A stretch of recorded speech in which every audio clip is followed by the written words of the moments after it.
So these are the elements I'd like you to consider. One is your body language. After this session, I'd like all the doctors in this room to now be more conscious of how your hands move, how your legs and your upper torsos also show. Number two, your choice of words. Do you call it as, I have a problem with the senior? Or do you call it as, I'm challenged to work with the senior? Or can you call it as, I think there's an opportunity between you and I on how we can work together? Those three things are different. And so the ability to choose your words can make or break your relationships.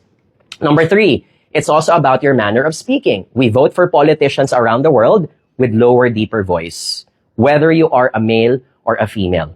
Walang maniniwala sa'yo unless you're a pediatrician if you talk to a patient like, Ma'am, kumusta na po tayo? Right? Pediatricians do that, however, for their patients. They artificially act out a cheerful voice because they don't want to scare away the kids, including the parents. But when it comes to commanding and authorizing something, lower, deeper voice always works well. We're going to talk about that also later on. Fourth is your content.